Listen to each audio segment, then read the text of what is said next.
In today's video, I know some of you are wondering what happened to Will Smith after slapping the shit out of Chris Rock. So let's see how is Will Smith's career after that incident. Let's go. Captain Midnight. So I wasn't sure how many people were paying attention to Will Smith's return to music. Turns out, maybe a lot more of you than I thought. His new song, Pretty Girls, is getting a lot of views and is also being roundly mocked online and even in its comments section. And look, I have made 2 videos now talking about Will Smith's career. And I made those videos not to mock him, but because I really like him as an actor and have considered myself a fan since like 5th grade, watching endless episodes of The Fresh Prince on Nick at Night. So I wanted to jump back into the world of Will Smith and where I'd like to see his work go from here, because I think it's clear that the 2020s have been kind of an uphill battle for his career, for obvious and often very self-imposed reasons, but I would very earnestly like to see him turn that around. So let's take a look at where things stand now and what could change. Before I do, thanks to everyone who subscribed. I know the Fallon video seemed to be bringing in a lot of new people lately, so if you have suggestions for what you'd like to see covered, let me know in the comments below. I'm always happy to read them. Meet Oscar. In Shark Tale the game, there are 25 enormous levels where you can... But alright, Pretty Girls. So I saw this basically right when it went up, before there was any big online backlash to it, and Personally speaking, I think Will Smith as an actor, he's a phenomenal actor, a great one. He has produced some great movies that we watched, Men in Black and I don't know the names, but I do like the movies. But the songs are whack. I'm not gonna lie. The songs are the most terrible things I've ever heard he produced. Those shit are weird. and I mean, yeah, it's not very good. Now, I'm not going to pretend to be Anthony Fantano here. If you're looking for takes on how this song fits into the contemporary landscape of hip-hop, you're not really going to find them. But I will say, when I first heard this song, I just thought it was a corny attempt to recapture the kind of fun, feel-good dance songs he had success with like Switch, which, you know, is also a really corny song, but I enjoy it a lot more. But this one is a little different. It seems to be riding this strange line where it wants to be horny while maybe being the single least horny song I've ever heard. Like I said, it's not very good.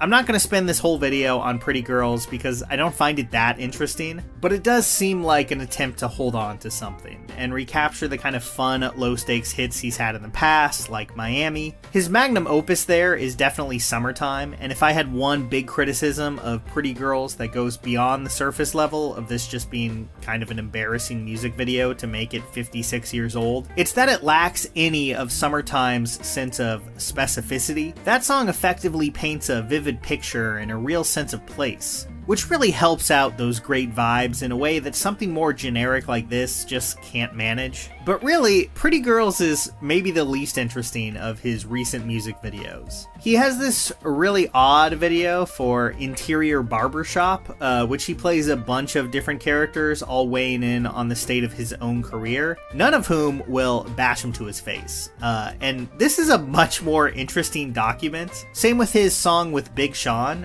which sees the pair in a recreation of The Matrix, a movie that Smith famously turned down. Speaking of turning things down, lost in this discussion around Pretty Girls was an interview where he talked about his regrets about Inception, which he was apparently offered and did not do. I just think he wants to be loud again, be the family-friendly guy that we used to know. After the incident at the Grammy, now Sheriff is the fan. People look at him as this broken man, where they see him, he's like crying every day. Bruh, being a celebrity like this is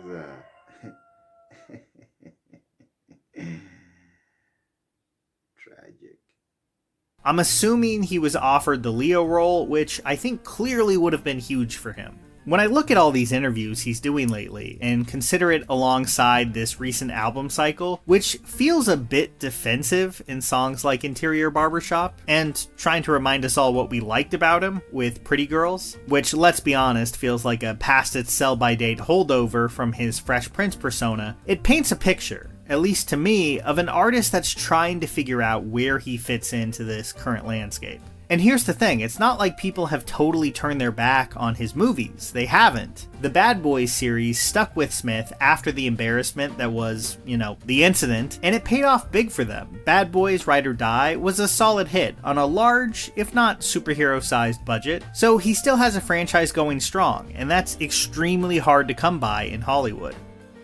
Something that comes up in every Will Smith video I make is how safe he seems to play it with the roles he chooses, and how frustrating that can be. Now, The Matrix and Django Unchained were the big examples back then, but honestly, I think both of those are understandable to pass on, at least on some level. Like, Matrix was from two new directors that only had one movie under their belt, doing something super ambitious on a scale they'd never done before. Django Unchained is just a very hard-edged and abrasive movie for Smith, and honestly I totally respect if he just wasn't comfortable with that kind of material. But Inception? Like, really? I found this way more embarrassing than a bad music video. Like, if he is completely on the level about this, and he had the opportunity to say yes to Inception, a Chris Nolan movie who is coming off of The Dark Knight at the time, that's just baffling to me. Now, Smith has said that movies like The Matrix and Inception don't pitch well, and I can see that being the case. They're not as straightforward as your average summer blockbuster, but at a certain point, it's like, why not just trust Chris Nolan to know what he's doing? And I get that that's a bit... Yeah, why doesn't he just get a contract with these kinds of movies? Because he always plays the villain, the bad guy, the hero or something. He doesn't do all those mysterious movie where you have to solve the mystery when you're watching the movie. He doesn't do all those movies. He's acting safe, as they call it. Poor Will. I think this nigga is never mind. And I get that that's a bit of a risk, but I don't see how it's a bigger one than agreeing to do 7 pounds. I don't want to make it sound like Will Smith has avoided working with great directors his whole career. That's not the case. He's not in my favorite Michael Mann or Ang Lee movies, but he has worked with them. But I think it is true, and confirmed by his memoir Will, that he has very set elements he wants in place before he signs on to a project. Now, I've gone over this in the past, so I won't linger on it too much here. I will say though, I think it's something that has to change. Like, sure, if there's a good script for Bad Boys 5 on the table, do that, but at the same time, I think he just has to lean into taking some stranger roles too. Take a look at Dwayne Johnson. I know people love to bash The Rock and say he plays the same character in every movie, and they're often right about that. To be clear, I like Will Smith as an actor a lot more. But when two big movies that Johnson had really been banking on underperformed, Black Adam and Red One, it became clear that something needed to change. And to The Rock's credit, I think, his next movie is The Smashing Machine, a pretty interesting looking biopic of a troubled MMA fighter from one of the directors of Uncut Gems and Good Time. It's too early to say if this will be a great movie, but I think it's a sign that Dwayne Johnson is comfortable with stepping out of his comfort zone and doing a smaller movie where he's not playing a guy in a jungle explorer outfit. I think Smith really needs that as well. Don't get me wrong, it's not like he only does action movies, but the dramas he tends to pick, like Concussion and even King Richard, tend to be very stylistically safe, down the middle, yeah, I'll say it, Oscar bait. I'd like to see him pop up in a movie I just never expect Will Smith to agree to be in, but maybe... Yeah, The Rock, you can see him inside the jungle playing a fairy. There's this movie where he pretends to be a fairy or something. And this movie, The Red One, it was out maybe last year or this year, I don't know. And Will Smith always plays action movies, bruh. Always. I've never seen him inside another movie doing something else, doing something different. He doesn't do different. He does the same thing every single year.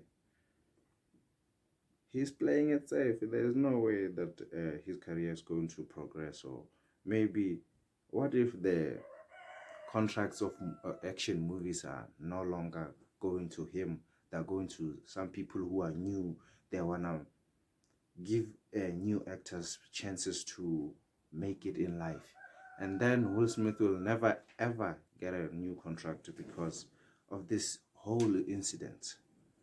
Maybe he has such a specific vision for his movie career that that's just not possible.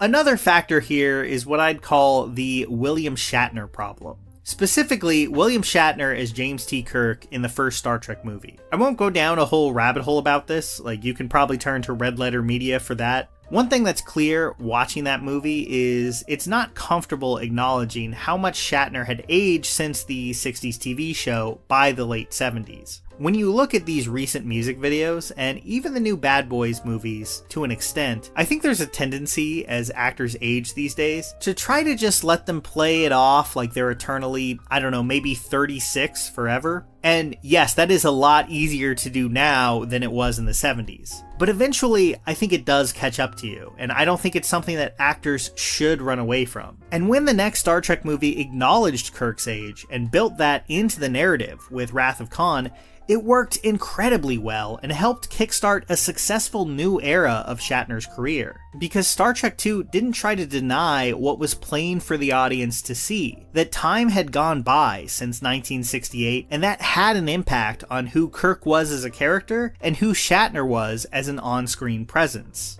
Obviously, this is not a one-to-one comparison or anything, but I think Will Smith needs a great movie that does something similar. It doesn't have to abandon his on-screen movie star persona, but I do think it has to be updated a little bit. There's nothing wrong with aging into the more elder statesman role as an actor. In fact, there's often a lot of great roles to be found there. Now, to be fair, the recent Bad Boy movies have tried to acknowledge it where they can while keeping the exact same formula intact, and with King Richard, it looked like he was kind of okay going more in that direction, but in a lot of other ways, it just seems like he's determined to hold on to his 90s and 2000s persona with an iron grip. Pretty Girls would not have been a great song in 2001 either, but it would at least feel a little less embarrassing.